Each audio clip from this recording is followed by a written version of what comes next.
let's get stuck into France, England. France obviously walking away with the points, 2-1. It's Wiegman's first Euros defeat. God love her. Yes, She'd it's be raging. Wiegman's. Sassy Wiegs suffered her first Euros defeat. Obviously, like, the Lionesses did start well. It was a spicy 15 to 20 minutes. You had loads of opportunities being created. Lauren James sort of firing over the bar after 40 seconds. Alessia Russo had the ball obviously in the back of the net after 15 minutes, but the goal was disallowed for that. Someone explain that to me. I can't see it. We put a post out about it yesterday, and the comments on it are in the sort of hundreds. The arm, okay, so it kind of came down to the arms of the players, but the French arm was much more progressed over the line than Russo's arm. So I don't understand how this VAR decision was made. And VAR, it is so obvious. It's not like a referee was kind of making the decision ad hoc without, the benefit of having a massive electronical signal. Like it was there. To me, it just wasn't. I just don't get it, Rach. Don't get me wrong, I get it. Like, people are going to say it's technology and it can't be wrong, blah blah blah. Fine, provide better proof, because like that's what's I keep seeing this picture and I'm just like, this is like that gold and white dress again. Is it black and blue or is it gold? I'm like, I can't see what I'm supposed to see in this thing. Does that mean like I'm a psychopath? Is it one of those psychopath tests where you get shown something and it's like, what do you see? And everyone else sees offside. Well, I don't think everyone else sees offside. I think a lot of us are looking at it going, cool, where's the offside? Thank you for the photo. I really appreciate that. Where is it? And that's what's annoying. And I'm sure VAR technology, blah, blah, blah, it must be right. I just wish I could see it. We couldn't see it, and I think I have to flag that I never like to throw shade on referees. They already have a hard enough job as it is, but there were a couple of really dubious calls that we will go into. And also the caveat to that is, I was going to say, is the caveat is that France 100%, despite the referee decisions, France deserved to win that game. That's a non-question for me. But there were some very dubious calls which we'll get stuck into. Absolutely. That first one, I think, was the Russo VAR call, which obviously did have a massive impact in that start of the game. Things could have gone slightly differently in terms of kind of the momentum. Boy, did momentum shift. Holy shit, in England building, and all of a sudden, I think after that goal was disallowed, you did see that shift over to France kind of taking the lead and stepping forward and being more aggressive. But before we get stuck into how dominant France become, I mean, Rach, positivity for that first 15-20 minutes. I mean, what did you pull out as being sort of some of the strengths that England were initially at least displaying? Well, they were playing quick football. Which is when England are at their best, their free-flowing best, when they're moving the ball quickly.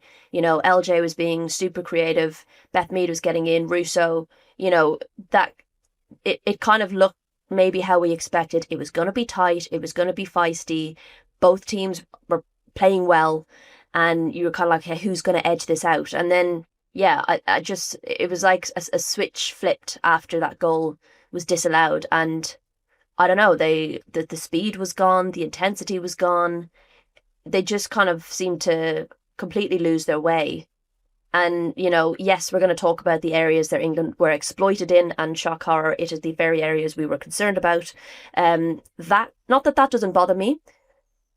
Like, I think we knew where they were going to be got at. I think it's unfortunate that the players that were there had quite an off day. Mm-hmm. I think everyone had an off day between kind of minute 20 and minute 85. But that just wasn't England's level for those kind of 60 odd minutes. And that's the frustration, the mistakes that were being made and the things that were within their control. That's what frustrated me the most. The sloppiness in possession, the short passes, the kind of poor decision making, the lack of intensity. And they're things that are in England's control, and they're uncharacteristic things, and I know everyone wants to, there's some people on social media who like to draw these damning verdicts as soon as England have a bad game, and it's simply because they're just not good enough at this level and they believe their own hype, and it's because there's all those world-class players that were left at home because Sarina plays her favourites, blah, blah, blah. That isn't England's level, and that's what the frustrating thing is because normally England are a tournament team who turn up in tournaments, and that just didn't happen for those 65 minutes, and you're kind of sitting there going, what are you doing? This is so unusual to watch you do this. Never mind France dominating in areas, etc. Right, we can live with that. I think if England had played well and lost 2-1, it would have been an easier loss to handle. It's the way that they lost and the nature of the loss that is the most frustrating thing. 100%. And I think just to flag on those, the mistakes that you're talking about there. I mean, in terms of some of the examples, I mean, the first goal, I mean, it was too easy for Marie Antoinette Katoto to finish. It just felt like that cross came in. She sort of drifted. It was the Cascarino cross.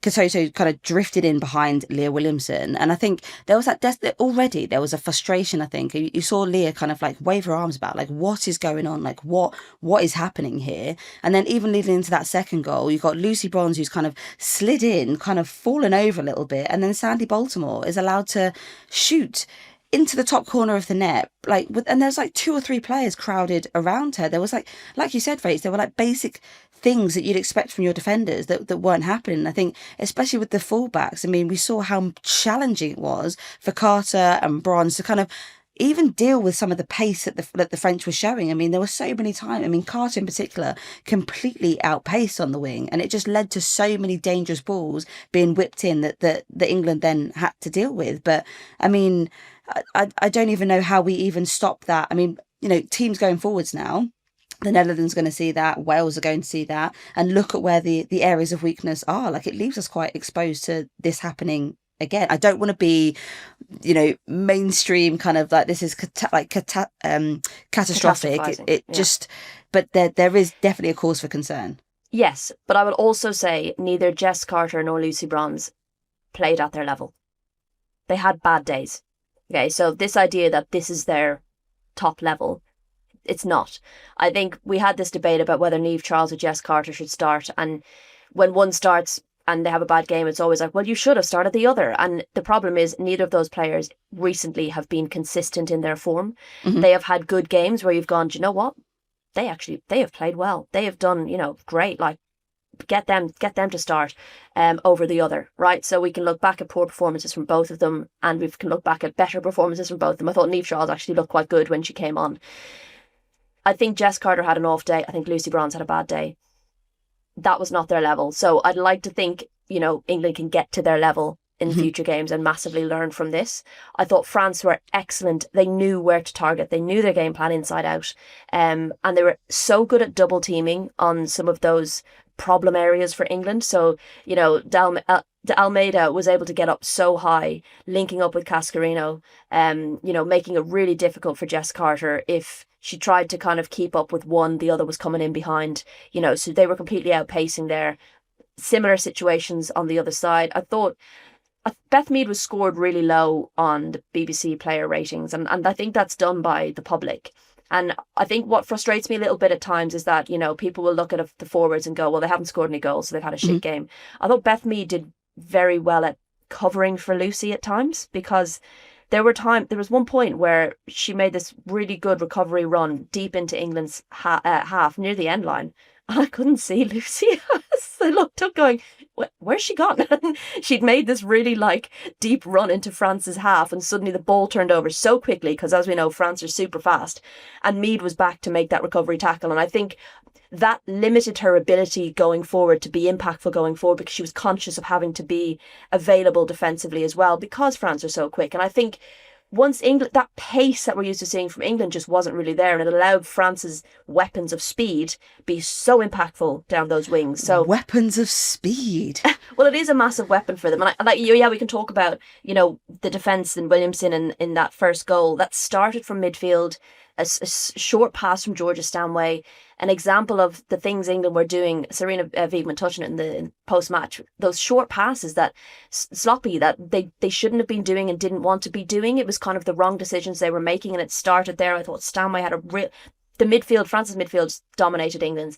She struggled. That short pass, it started there, and as soon as it came down that France's right, England's left, I was sat there and I remember just thinking, this is a goal. As De Almeida came running down the pitch, I just thought to myself, the goal is going to come from this side, and it did.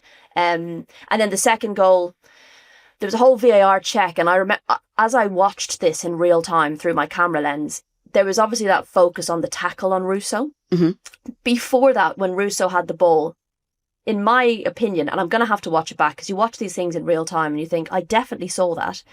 I said out loud, oh my God, that's a shirt pull, right? Mm-hmm. So she had her shirt pulled.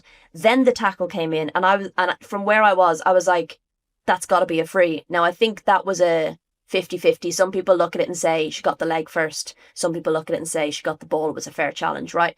For me, I really wanted to see the moment before on whether that was a shirt pull. What England cannot afford to do is stand still and say, well, that's a free, and allow France to come and slice through them like they did.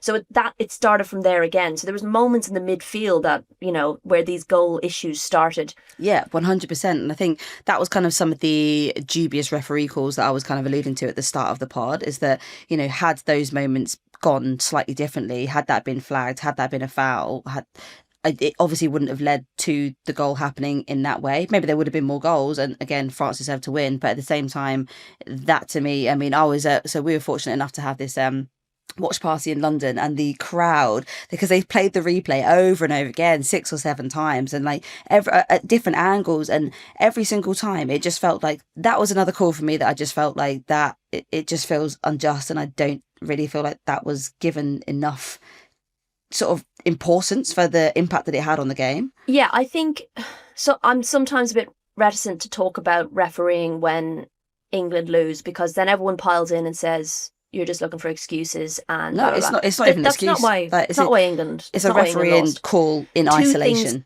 Two things can be true. The referee had a bad game, and so did England, and France deserved to win. I do think the refereeing is worth talking about, because it's a niggle that's been happening not just this game for me, but a couple of games that I've done now. That was my 4th game, and I felt like in the Spain game there were moments where I was a bit like, Jesus, what is this referee doing? In the Denmark-Sweden game, every kind of challenge at times seemed to be a free kick. I was getting frustrated with the ref in that one as well. So this just felt like I was almost primed to be irritated by the ref, because it had been happening as the tournament has gone on a little bit. There was a moment I was getting frustrated. I was down with, some French photographers in the first half, and I was getting frustrated. And by the end, the photographers around me were reacting to the calls as well. Even they were like, what?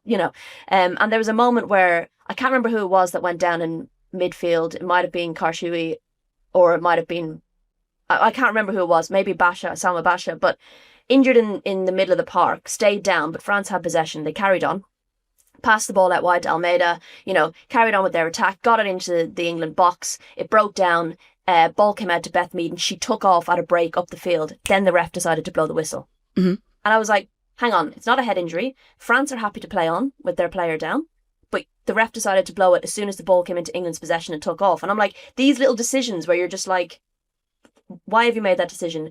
There were Michelle Agiamang being pulled up as soon as she came on because she didn't hear the whistle and carried on, that she was offside and carried on. Fucking referee pulled her over and started having a go. And you're like, she's just come on the pitch. There were some things, fouls missed. It was frustrating, but it wasn't a reason that England lost the game. It's frustrating for this level that this is the 3rd game now where I've gone, fuck, the referee needs to up its game a little bit. Well, let's talk a little bit then about some of the decisions that were made, not from the referees, but from Sazzy Weeks. She brought on Niamh Charles, Chloe Kelly and Ella Toone after 60 minutes. Then Grace Clinton came on for Georgia Stanway after 77 minutes. And then Agyemang came on in the 86th minute for Alex Greenwood. Obviously, we had that sort of lovely moment of hope from Keira Walsh. 87th minute, this absolute rocket from the edge of the box, completely unmarked. Like, it was almost like a lapse in judgment from France. They'd done so well for pretty much the entire duration of the game, but kind of had that moment of switching off. But what did you make of the subs, Rage? Because I thought I was kind of struggling, because it was difficult for me, and I know you've kind of given some context to it in terms of, LJ not being at full fitness and not being able to play the full 90 minutes, but she was by far the most electric person on the pitch. It just felt like from the minute she stepped on, she obviously got that early strike. She was creating chances. Not only that, but she was also tracking back and doing her defensive duties to an absolute T. I thought she was the most sprightly bit of hope that we had. And then all of a sudden, it kind of felt like Sazzy Weeks had to then take her off. And then we kind of had the injection of 3 sub. I didn't think initially, even though we had these 3 subs come on, that there was an immediate impact, but they kind of grew into the game. And then obviously by the end of it, having Michelle Agyemang come on for 3 or 4 minutes, I just felt like, and I agree with you, Rach, that it just kind of felt a little bit too little too late. Like Michelle Adjiman, yeah, 100%. Like you're not going to expect that she's going to be on the pitch for sort of, I don't know, 45 minutes or even start the game. But at the same time, you have to give her enough time to warm up, to get into the game and to kind of grow into it. And like, bless her, like one of her first touches, she took a strike on goal, and and it was a great block, absolutely an amazing French block. But at the same time, it's like you're not giving these players enough time to actually get settled, get stuck into the game, and take a handle on it to then make that kind of impact. But Rach, what did you make of all of those subs? Sort of in the second half, they came thick and fast. They did. I was actually all right with the subs personally.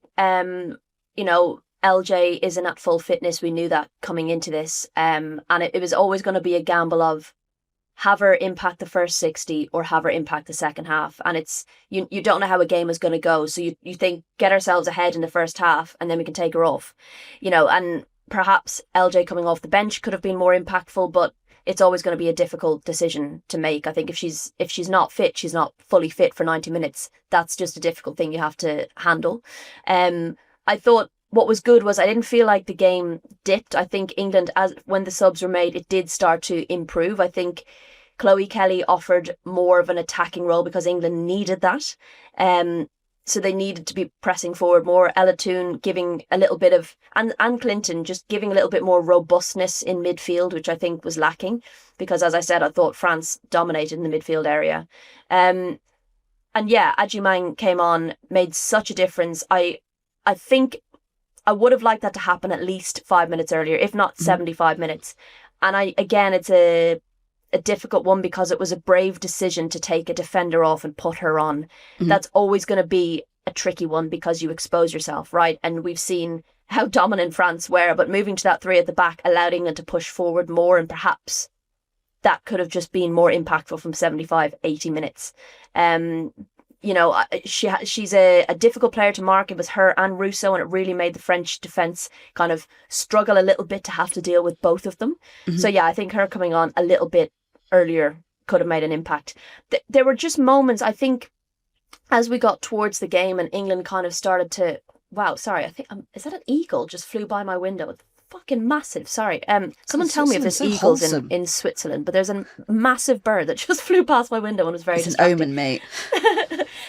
Sorry, what was I saying? Yes, there were moments in the box towards the end when England started to turn the screw a little bit and try and look for the equaliser, where players were doing things that they normally wouldn't do, or they weren't doing things that they normally would. There was a moment where the ball dropped to Charles. She just had to put her laces through it, and she didn't have the confidence to do it. She passed it.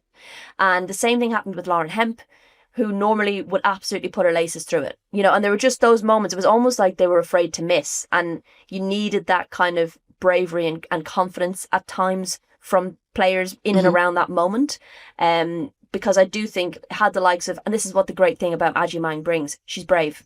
She can go out there and play her game. She's not fearful. She plays had she been on a bit longer. Like you said, there's a confidence to her and a kind of a fearlessness that she doesn't. The way that she plays doesn't reflect the gravity of the moment. It's almost like she stepped on to play like a five-a-side at the local park with the guys. Like it just feels like there's that kind of, I don't know, give a shit mentality about. And I see the same thing, I think, a little bit with Lauren James. Like she doesn't ever let the kind of occasion unsettle her. She doesn't look shaken at all. Like when Adjumang comes on, there's like it is cool, composed, and for someone who's only just been making her England debuts, who's only just come into the England foray, to then be put in this situation so early doors. I mean, a lot of people saying when Adjumang was called up to the squad, it's a really nice opportunity for her to be amongst the squad and to get that kind of major tournament experience. It's hard to say whether she'll get any minutes. First game, and her first touch is almost a goal.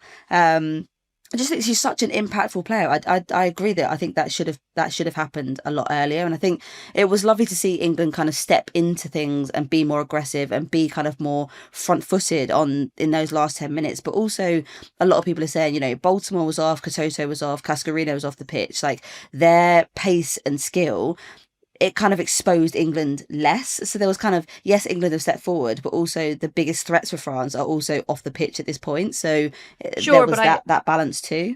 Sure, I totally agree. But I also think it was not to try and drag positives out of a bad loss. But I think the fact that they rallied somewhat in the second half. They didn't allow it to get worse. Mhm. The fact that they got that goal back and were pushing for a second could have nicked a draw at the end will hopefully give them that little bit of confidence, because the way they play, and yes, I appreciate that some of those threats were off France, which could have been a really interesting decision had England nicked an equaliser. It definitely would have been scrutinised.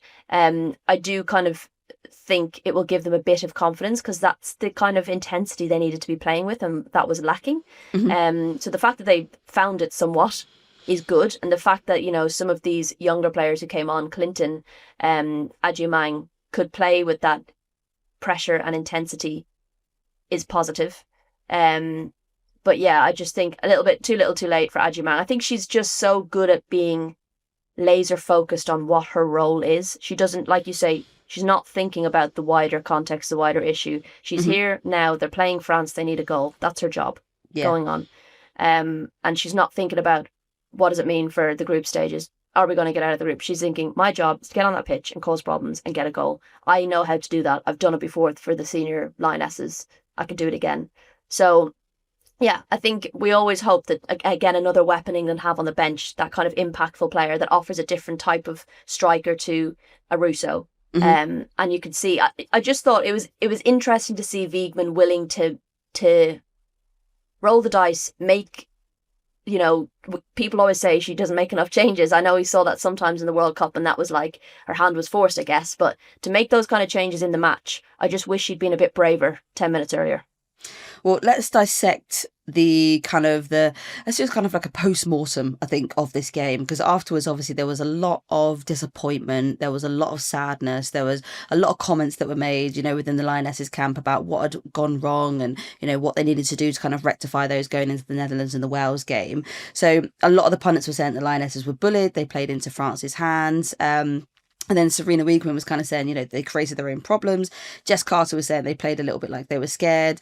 Leah Williamson, obviously quite frustrated at sort of points in the game. She was saying that there was some cheap sort of emotional defending. And then there was the press conference moment that Sarina was asked about those comments. And instead of, I think, I always expect that a manager's going, well, you know, maybe I wouldn't have said it in that way, but actually this is what I think happened. It was kind of like, I don't agree with those comments. That's not the way that I would have phrased it. It kind of felt like, and even after the game had finished, like the players kind of, I don't know, there was a sadness, but in separation, you know, was in some of the moments that you expect in the major tournaments where things haven't gone to plan. You know, it's teams, you know, appreciating that, you know, it hasn't gone the way they thought it would, but also rallying within each other and kind of picking themselves up and, you know, bringing themselves together and kind of, I don't know, kind of being together in that loss. But it kind of felt like there was a disjointedness and a separation. I mean, Rach, you were obviously at the game. I mean, I only saw the TV footage of everyone kind of, you know, looking really dejected. But I mean, is that something that you've picked up while sort of being out there for the last 24 hours or so in terms of the sort of players, you know, suffering in isolation, I suppose? I personally didn't read that much into it. I think you have to factor in this team hasn't lost. I mean, the only game they've lost in the last two major tournaments was the World Cup final. So even when they haven't had good games and you see them rallying together and they've still gotten the 3 points, is a very different situation to be in to losing the opening game of the Euros as defending champions.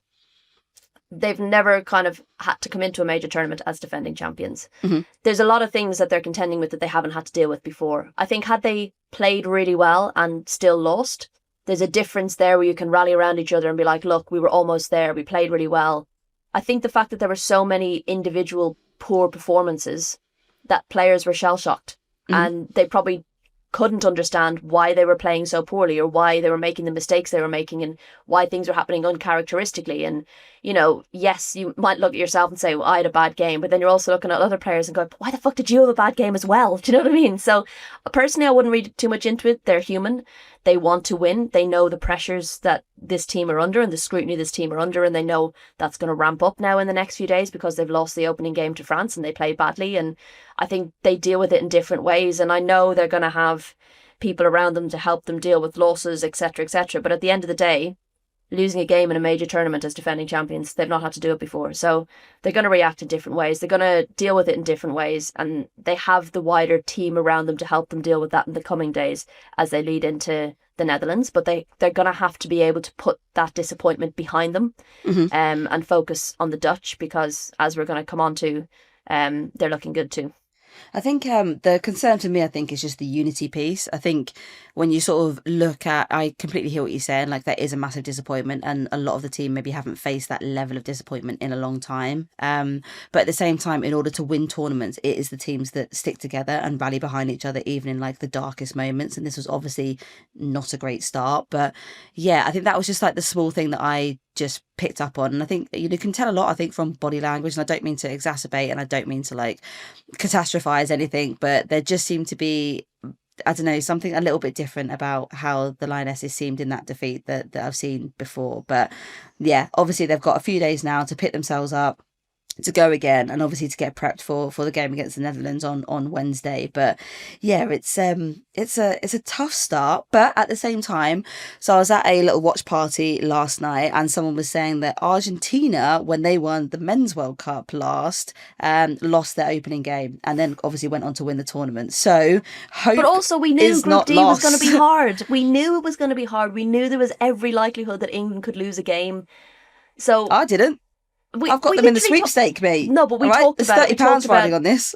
How difficult this group is going to be. And, I've seen pundits going, well, this is the first time a defending champion has ever lost their first opening game. And you're like, cool, this is probably the toughest friggin' Euros we've ever had. Like, I actually went back and did some research. 2013, Germany had won in 2009. They came in 2013 and drew with Norway. And then in 2017, Germany came in again and they drew with Sweden. And then the Netherlands came into 2022 and they drew with Sweden. So this idea that, like, normally defending champions come and just blast everyone out of the water is bullshit. Like, context is relevant to these losses. I think my frustration is the nature of the defeat, and that's what's frustrating. And we've seen it before. We've seen England play terribly and then come back and play the next game and be very, very good. That reminded me of the Germany game where they were 3-0 down inside like 20 minutes and we were like, who's this? Can we bring on the actual team?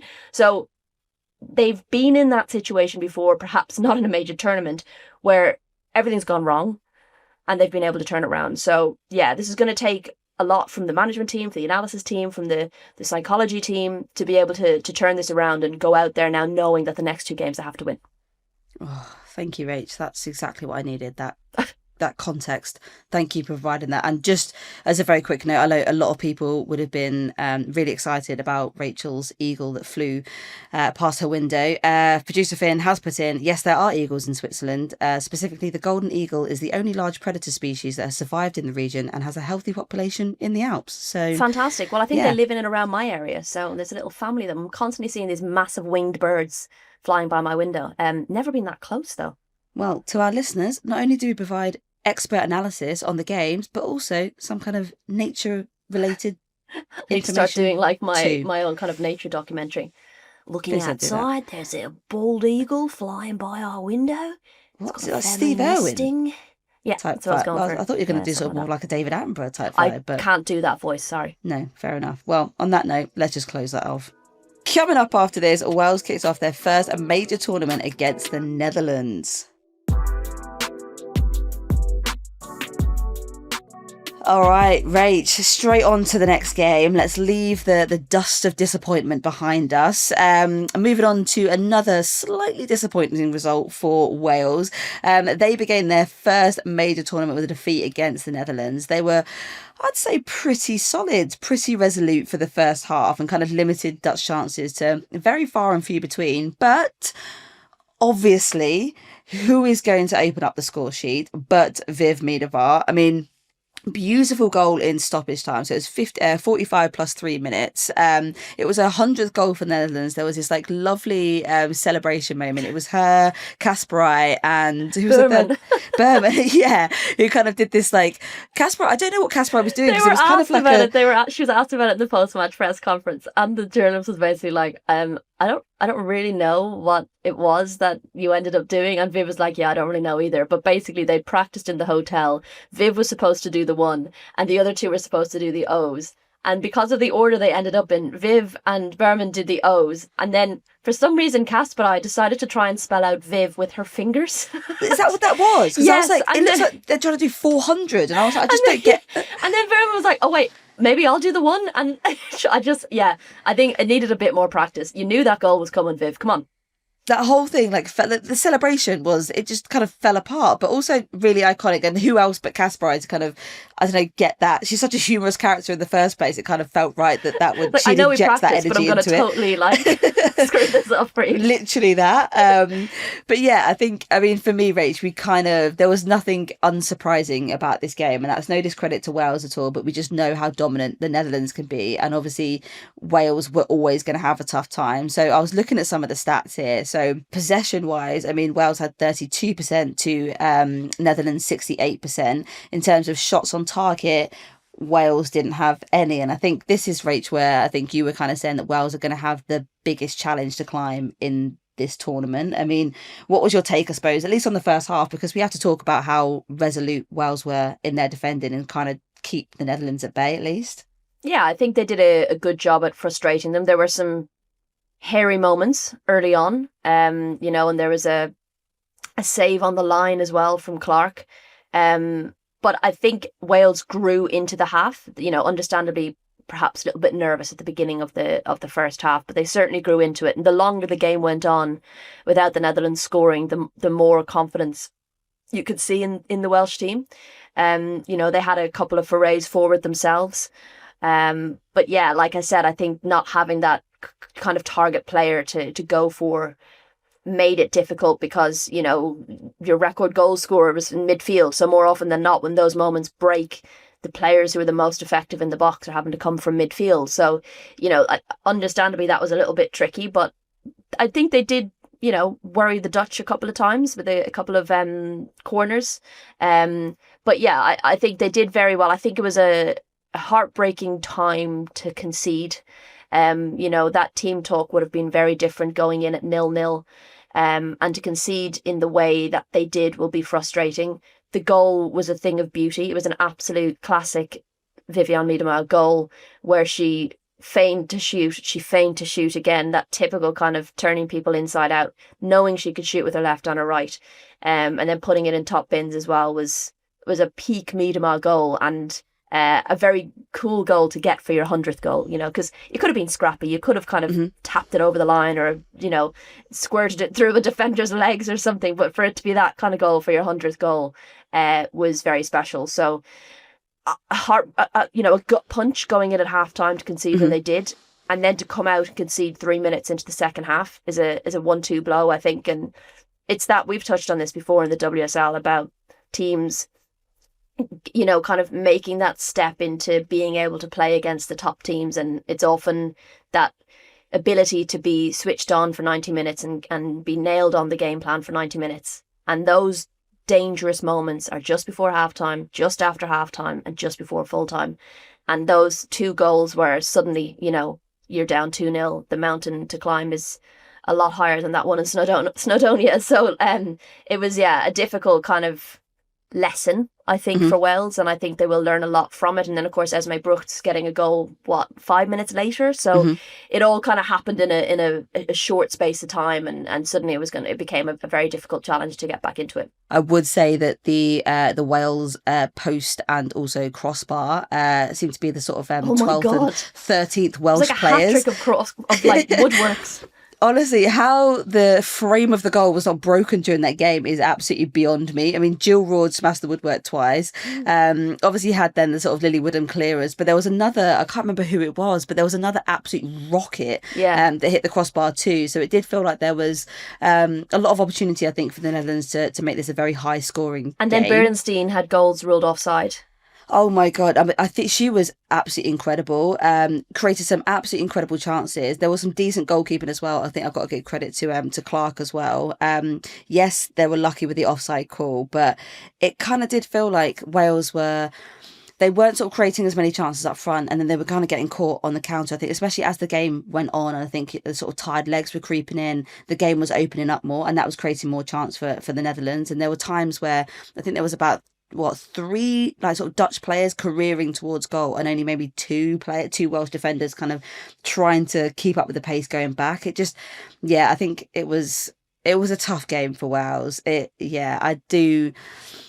wasn't probably the start that they wanted, but I think it was probably the start that they were maybe braced for. Along with that, obviously, some slightly concerning news with Kerry Holland going off with what looked like a hamstring injury. Yeah, that wasn't good. I think, especially when it happens off the ball, she was just running and suddenly stopped there. They're the ones that you kind of go, fuck. It wasn't like a coming together where you can go, maybe it's just the impact and she'll be okay. It was off the ball, and that will be a huge blow for Wales now if she were to be out. No, definitely. And I think, just going back to what I was saying there in terms of sort of Wales and the sort of position they're going into the tournament with, not great news on that one, but also like give credit to kind of them showing up and trying to absolutely, this was a performance, despite it being 3-0, that it felt like Wales put their all into. Like they couldn't, people like, I think Lily Woodham had a really good game. I thought she was outstanding. I think Clark made some really good save. I think there were very good periods of kind of emergency defending. But there's a really sort of, to put things into kind of context stat here. I know you love a rogue and very random stat rage. So Netherlands captain Sherida Spitzer has played 2 more matches in her international career, so 245, than Wales have had in their history, so 243. That kind of tells you sort of how early, I suppose, Wales are in their journey in terms of major international tournaments and kind of the beast in that I think Wales probably had a better game against the Netherlands than England had against France. In my opinion, I think they at least did their jobs, would say tried their best. But I think England were lucky not to concede more goals. To be honest, I think you could say France were lucky that England's goal was ruled offside. If we're going to pick one team's luck over another, I would still say I'd say Wales were lucky that the Netherlands hit the post 3 times. 100%. I just think the way that Wales turned up, I think you could tell that at least they were trying to do their jobs in a But I'd still rather lose 2-1 than 3-0. Oh yeah, 100% all day. But I still think Wales the tried stat you've given better. Me is really throwing me. Like, how have a team only played the team did not have an affiliate Wales did not have a team affiliated with the Football Association of Wales until 1993. Sherida Spitzer must have started when she was 2.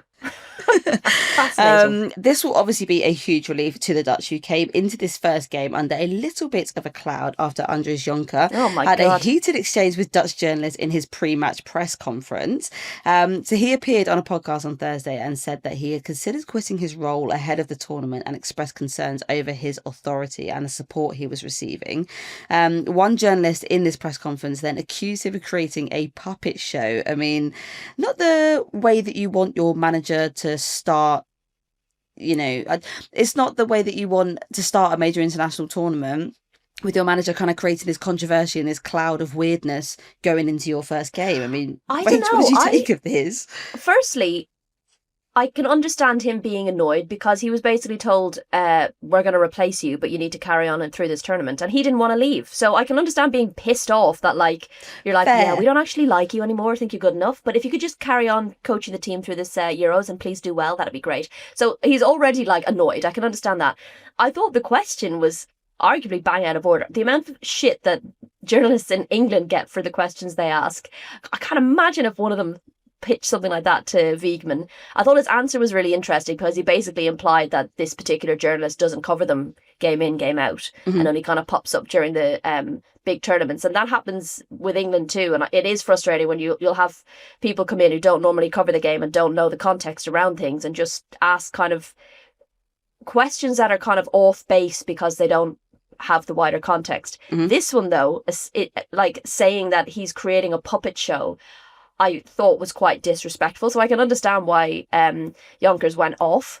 And I actually found that he almost used the moment as a galvanizing moment. I found the way he spoke about the team, the hard work they put in day out, how committed the players are, how much belief he had in the players, how the kind of approach that this journalist had taken was so wrong because he doesn't see all the hard work that these players put in. So it almost felt like he was using it as a rallying cry almost for the team to be like, I'm absolutely going to go to back for you and we are going to go out there and show people what we can do. So I found it a very, very interesting exchange. I found it interesting that some people were kind of claiming Yonkers had kind of gone off a bit rather than going, what a question to ask. Because the journalist doubled down as well. Like, it wasn't like he went, okay, maybe you misunderstood. He was just like, it is a puppet show. I was like, oh my God, now I don't speak Dutch. This is all coming through translations. But yeah, that was a very interesting heated exchange. But there's been mad shit going on in pre-match, right before the first match, like Jeglert's being announced as the Man City coach, the Danish coach, like before they've even kicked a ball here. Like, what a time to announce it, guys. Honestly, the press rooms have kind of, I was going to say that the timings of some of these announcements have been a little bit rogue. You kind of think that you'd wait at least until after the tournament's kind of completed to kind of make these things known, but I don't know, maybe it's the hype, I suppose, it's created by these like managers, I suppose, being in and around the tournaments and wanting to get their stats and engagements and figures up. Pick me now before you see us lose every game. Thank you so much. Or that, yeah.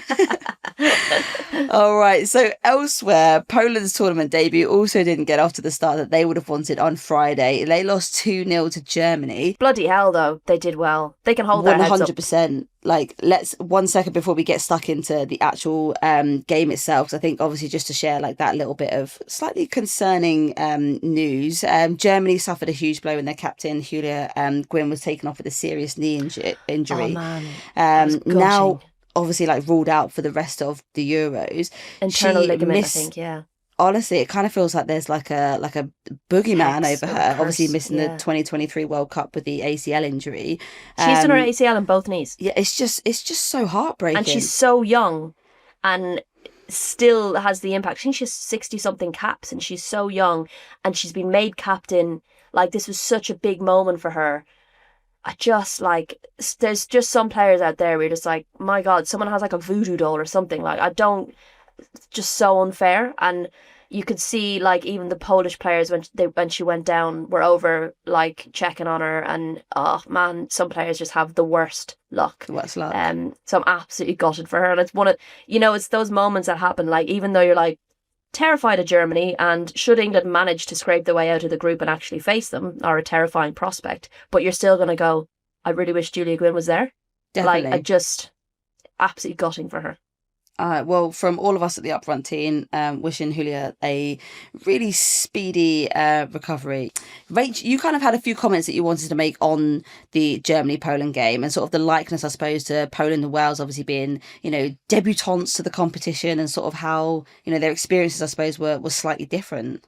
So there were similarities in that they were both debutantes, both facing very difficult teams in their opening game, right? But I think what was so interesting about Poland, conversely to Wales, is they have that target player. And look, not everyone can have Eva Peor playing for their team, but to have the quality in that position is such a weapon. And arguably, she should have done better on the day. She could have had a hat trick of goals, but for Ann-Katrin Berger and some wayward finishing. But she caused a huge amount of problems, and I thought Poland were quite good in their game plan in knowing what to do and how to use her. And it was a contrast in terms of, yes, both sides have to defend resolutely, but when you've got an outlet and a weapon, it can be so dangerous. And the commentators were talking about, Clara Bull and some players who had a really good game. And they're like, Ann-Katrin Berger has had a really good game for Germany. And that tells you the kind of stress that Poland were able to put on that back line of Germany. So they could cause teams problems in their group. And I think they will be, not that Denmark or Sweden necessarily thought, oh, this will be a walkover, but they're going to be like, kind of put a little bit more thought into this game, because, yeah, I think they showed what they can do. And especially against Germany, who at times maybe things didn't look to be clicking, but equally could have had a handful of other goals, but for, again, wayward finishing or saves. So, yeah, I think they can, look, both sides can hold their heads up high. They're both coming into very, very difficult games, but I was very impressed with Poland. I thought they were real fortunate actually to get a goal. Oh, watch this space then from Poland, who are kind of maybe the dark horses now of the competition after kind of seeing what they can do against a side like Germany. we'll see. Elsewhere, Sweden beat Denmark 1-0 on Friday night. Philippa Angeldal scored the only goal. Pernille Harder almost equalised but hit the woodwork. God, that was a boring game. Yeah, not a fan. Oh, there's always kind of none of these games obviously are dead rubber, but there are games that kind of feel that way because there's just nothing exciting that kind of happens in them.